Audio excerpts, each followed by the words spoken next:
हाय, क्या हाल चाल है भाई? कैसा गया आज का एग्जाम? चलिए, अब बारी है आईसीएमआर डीएचआर जेआरएफ 2026 के आंसर की। जो क्वेश्चंस आपने भेजे हैं मेमोरी बेस्ड, हम उनके सॉल्यूशंस की बात कर रहे हैं आई फ्लाई के सेफ तरीके से, मतलब short, accurate, fast and efficient. Question number one है, di deoxynucleotides are used as the basis of which DNA sequencing method. तो देखिए, शुगर में जब 2 प्राइम पर OH ग्रुप मिसिंग हो और 3 प्राइम पर भी OH ग्रुप मिसिंग हो, तो इसे बोलते हैं हम लोग dideoxy, 2 prime 3 prime dideoxy nucleotide. जब कभी कहीं डीएनए के सिंथेसिस कर रहे हो, तो जहां कहीं भी ये वाला न्यूक्लियोटाइड आ जाएगा डीडी वाला, तो बस उसके आगे सिंथेसिस रुक जाएगा, क्योंकि सिंथेसिस करने के लिए एंजाइम को फ्री 3 प्राइम OH ग्रुप चाहिए शुगर का, जो कि यहाँ मिसिंग है। तो ये वाली जो कहानी है, ये सेंगर सीक्वेंसिंग में इस्तेमाल की जाती है। अब रही बात जो बाकी सीक्वेंसिंग के मेथड है, तो देखिए, नेक्स्ट जनरेशन सीक्वेंसिंग में लाइब्रेरी प्रिपरेशन होती है, कंप्लीट डीएनए की स्ट्रैंड सिंथेसिस की जाती है और फिर उन्हें रीड किया जाता है। तो पायरो सीक्वेंसिंग में कहानी थी पीएच और आयन वाली, और शॉटगन सीक्वेंसिंग में डीएनए के टुकड़े करके हम उन्हें सीक्वेंस कर लेते हैं। कई मेथड है करने के, सेंगर भी उनमें से एक है। तो हमें जो अगर डाईडीऑक्सी वाला आंसर देना है, तो उसका प्योर आंसर है आपका B, Sanger sequencing. Question number 2 है, which type of cell junction allow transfer of a small metabolite and ion between adjacent cells. तो देखिए, जब हम एनिमल सेल्स की बात कर रहे होते हैं तो ये गैप जंक्शन होता है। प्लांट की बात कर रहे होते हैं तो प्लाज्मोडेस्माटा। यहाँ हालांकि प्लांट एनिमल की बात नहीं की गई, लेकिन यहाँ ऑप्शन में केवल गैप जंक्शन दे रखा था, प्लाज्मोडेस्माटा नहीं था, तो हम एज्यूम कर रहे हैं कि ये प्लांट सेल की बात नहीं कर रहे थे, गैप जंक्शन। देखिए, ये टॉपिक है सेल सेल इंटरेक्शन का, जिसमें हम ये सब बातें करते हैं कि सेल आपस में इंटरेक्शन कैसे करती हैं। इसमें एक आता है एडहेरेंट जंक्शन। एडहेरेंट जंक्शन में दो सेल के जो एक्टिन फिलामेंट्स हैं वो आपस में जुड़े हुए होते हैं। तो टाइट जंक्शन के अंदर दो सेल के बीच की बाउंड्री को सील कर दिया जाता है कि कोई छोटा सा H पॉजिटिव आयन भी वहाँ से ना गुजर सके। और डेस्मोसोम्स की कहानी में क्या होता है कि भाई जो मेम्ब्रेन पर लगे हुए प्रोटीन है वो दोनों सेलों के इंटरमीडिएट फिलामेंट्स को क्रॉस लिंकिंग कर देते हैं, इस स्ट्रेस से बचाने के लिए। तो ये टॉपिक इंपॉर्टेंट है नेट और बाकी गेट आईसीएमआर के पॉइंट ऑफ व्यू से भी। तो सेल सेल इंटरेक्शन आपको हमेशा करके जाना चाहिए। इस क्वेश्चन का आंसर था B, gap junction. Question number 3 है, in photosynthesis molecular oxygen is generated from. तो देखिए, ये कहानी है पानी से जनरेट होने की। इलेक्ट्रॉन ट्रांसपोर्ट सिस्टम में पीएस सिस्टम सेकेंड, ये पानी को तोड़ करके O2 कन्वर्ट करता है, और तोड़ने के लिए जो एनर्जी आई थी वो थी लाइट से, फोटोन से, और यहीं से इलेक्ट्रॉन निकाल लिए जाते हैं। फिर उस इलेक्ट्रॉन ट्रांसपोर्ट चैन को चला करके बाद में B6F कॉम्प्लेक्स से प्रोटॉन ग्रेडियंट क्रिएट किया जाएगा, और उसका इस्तेमाल करके F1 पार्टिकल से ATP जनरेट किए जाएंगे। आगे चल करके इलेक्ट्रॉन को प्लास्टोसाइनिन के थ्रू PS1 को दिया जाता है और दोबारा एनर्जाइज किया जाता है लाइट के द्वारा, ताकि NADPH बन सके।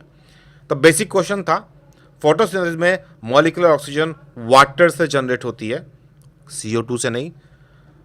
साथ में ग्लूकोज मिलता है डार्क रिएक्शन में। कार्बन डाइऑक्साइड को सबस्ट्रेट के रूप में इस्तेमाल किया जाएगा, लेकिन डार्क रिएक्शन में, और वो ग्लूकोज बनाने के लिए। क्लोरोफिल वो साइट है, वो जगह है जहां पर ये सारे काम होने हैं। क्वेश्चन नंबर 4, ये हो सकता है कि स्टूडेंट्स को कंफ्यूजिंग लगाओ।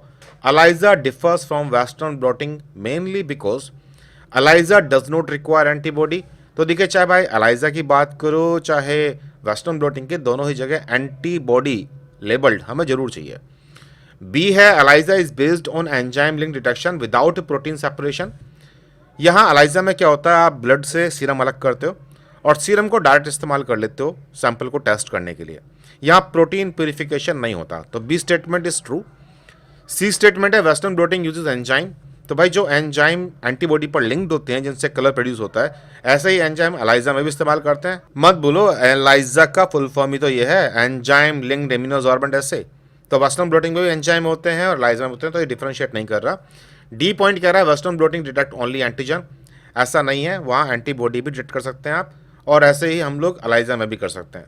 तो जो बेस्ट पॉइंट है, जो डिफरेंशिएट कर रहा है इन दोनों को, वो है बी। देखिए, जहां हम सीरम का इस्तेमाल करके अलाइजा का डायरेक्ट इस्तेमाल करते हैं डिटेक्शन के लिए, तो वेस्टर्न ब्लॉटिंग में पहले हमें प्रोटीन को आइसोलेट करना पड़ता है, फिर उसे सेपरेट करना पड़ता है, फिर ब्लॉट पे ट्रांसफर करना पड़ता है, और तब हम वेस्टर्न ब्लॉटिंग करते हैं। क्वेश्चन नंबर 5 है, ELISA is best suited for detection of antigen and antibody. बिल्कुल ट्रू है। सैंपल के अंदर एंटीबॉडी या एंटीजन, डिपेंडिंग कि हम कौन से अलाइजा किट का इस्तेमाल कर रहे हैं, हम इन्हीं को तलाश रहे होते हैं। अगर हमारे एलाइजा किट में एंटीबॉडीज अवेलेबल हैं एंटीजन के लिए तो हम एंटीजन तलाश रहे होते हैं, और अगर हमारे पास ऐसे एंटीबॉडी अवेलेबल हैं जो एंटीबॉडीज को पहचानते हैं तो हम एंटीबॉडीज को डिटेक्ट कर रहे होते हैं। अलग अलग तरह की बीमारी में डिटेक्शन के लिए अलग अलग तरह के एलाइजा डेवलप किए गए हैं। भाई अगर आपको प्रोटीन सेपरेट करना है तो प्रोटीन सेपरेट करने के लिए जाइए आप क्रोमेटोग्राफी में या एसडीएस पेज में। डीएनए सीक्वेंसिंग करनी है तो सीक्वेंसिंग कर लो, और अगर सेल सॉर्टिंग करनी है तो भाई फ्लो साइटोमेट्री का इस्तेमाल करो। एलाइजा का इस्तेमाल केवल detection of antigen and antibody के लिए हो रहा है इन ऑप्शंस में। तो ऑप्शन नंबर ए है करेक्ट आंसर। ऑप्शन नंबर 6 है flow cytometry is used for. इसमें होता क्या है कि एक हमारे पास सेल जिन्हें हम एंटीबॉडी के द्वारा लेबल कर लेते हैं और फिर हम इन्हें एक पतली सी ट्यूब से गुजार रहे होते हैं, और सेल अपनी प्रॉपर्टी के अकॉर्डिंग जो उस पर एंटीबॉडी लगाए गए हैं, जो चिपके हैं उसके ऊपर आकर के, उनके बेस पर उन्हें हम सेग्रीगेट कर सकते हैं। तो बेसिकली ये सेल काउंटिंग और एनालिसिस बेस्ड ऑन फ्लोरोसेंस ये वाला मेथड है। प्रोटीन प्यूरिफिकेशन के लिए अगेन आपको सेंट्रीफ्यूगेशन, क्रोमेटोग्राफी, डीएनए रेप्लिकेशन करने के लिए अगर आपको करना तो पॉलीमरेज चेन रिएक्शन, और टिश्यू फिक्सेशन के लिए स्टेनिंग की बात कर रहे होते हैं हम लोग। तो फ्लो साइटोमेट्री का इस्तेमाल है सेल्स को डिफरेंशिएट करना और काउंट करना।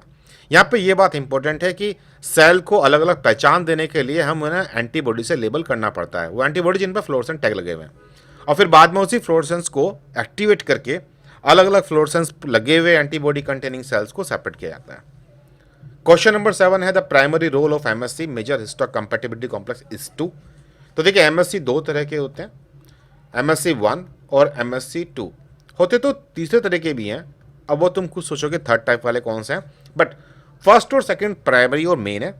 इनका काम होता है जैसे सेकंड का, ये एंटीजन प्रेजेंट करते हैं जो बाहर से आए हैं और उन्हें टी सेल को दिखाते हैं, इससे टी सेल एक्टिविटी आती है। एमएससी 1 जो है वो सेल के अंदर बने हुए एंटीजन्स को प्रेजेंट करता है, और ये CD8 पॉजिटिव टी सेल्स को करता है जिन्हें हम लोग साइटोक्सिक टी लिम्फोसाइट भी कहते हैं। ये टी हेल्पर सेल है और ये टी सी सेल है। इसके अलावा इस कहानी में बी सेल का एक्टिवेशन भी इन्वॉल्व होता है। तो अब हम ऑप्शन पे आ जाएं। प्रोड्यूस एंटीबॉडी, एंटीबॉडी डायरेक्टली ये प्रोड्यूस नहीं करते लेकिन बी सेल्स को प्रमोट कर सकते हैं। Present antigenic peptide to T cell, तो वो हम देख ही रहे हैं, एंटीजेनिक पेप्टाइड को टी सेल को दिखा रहे हैं, एक TH को दिखाता है दूसरा TC को, तो ये तो करेक्ट हो गया। Destroy pathogen directly, MSC molecule कभी भी पैथोजन को डायरेक्टली डिस्ट्रॉय नहीं करते, वो उन सेल्स को एक्टिवेट करेंगे जो पैथोजन कंटेनिंग सेल्स को डिस्ट्रॉय करेंगे। एक्टिवेट बी सेल ओनली, तो बी सेल को एक्टिवेट तो करते हैं लेकिन ये ओनली लगा करके ऑप्शन गलत हो गया। सिर्फ बी सेल को एक्टिवेट नहीं करते, ये टी हेल्पर और TC सेल्स को भी एक्टिवेट करते हैं। क्वेश्चन नंबर 8 है which of the following is part of primary contaminant in a laboratory setup. मतलब सिंपल सी बात यह कि जब आप कुछ लैब में काम कर रहे हो तो कंटेमिनेशन आ गया आपके कल्चर मीडियम में या फिर आपके किसी रिएक्शन के अंदर, तो उस कंटेमिनेशन का प्राइमरी कारण क्या हो सकता है? क्या लैब कहाँ पर मौजूद थी? भाई दिल्ली में लैब है तो पोल्यूशन की वजह से वहाँ पे कंटेमिनेशन आ जाएगा, मुंबई में तो नहीं आएगा। लैब प्रैक्टिसेस, आप एक्सपेरिमेंट कैसे लगा रहे हो, ग्लव्स पहन रखे हैं या नहीं, या नंगे हाथों से लगा रहे हो, आपने डेस्क साफ करी है या नहीं, काम करने से पहले पाइपेट प्रॉपर्ली क्लीन की है या नहीं। तो भैया लैब प्रैक्टिस सबसे पहला सोर्स है कंटेमिनेशन लाने का। जब तक आप क्लीन मेथड्स का इस्तेमाल नहीं करोगे, जो स्टैंडर्ड प्रोसीजर उनका इस्तेमाल नहीं करोगे, तब तक कंटेमिनेशन आता रहेगा, इसलिए बहुत क्लीननेस दिखानी पड़ती है हमें। वेस्ट डिस्पोजल एक्सपेरिमेंट के बाद की बात है, ये भी कंटेमिनेशन कोज कर सकते हैं। अगर आपने लैब के अंदर रखा हुआ वेस्ट बाहर नहीं निकाला तो इसमें से निकल के माइक्रोब्स इधर उधर फैल सकते हैं, लेकिन ये प्राइमरी नहीं है। बिल्डिंग का आर्किटेक्चर भी रिस्पॉन्सिबल हो सकता है, लेकिन अगेन ये प्राइमरी मेथड नहीं है। तो जो प्राइमरी रीजन है कंटेमिनेशन का वो है कि आपने एक्सपेरिमेंट लगाया किस तरीके से, लैब प्रैक्टिस। क्वेश्चन नंबर 9 है morphine and quinine are modification और डेरिवेटिव्स ऑफ। ऑप्शन है amino acid, fatty acids, carbohydrates and nucleotides. एक अपने स्टूडेंट ने बड़ा अच्छा लॉजिक लगाया इसके ऊपर कि भाई देखिए जितने भी ये मॉर्फिन या क्विनिन है ये असल में सेकेंडरी मेटाबोलाइट्स हैं, और सेकेंडरी मेटाबोलाइट्स की कहानी कहीं ना कहीं शिकमिक एसिड जैसी पाथवे से स्टार्ट होती है जो कि अमीनो एसिड वाली पाथवे से जुड़ी हुई होती है।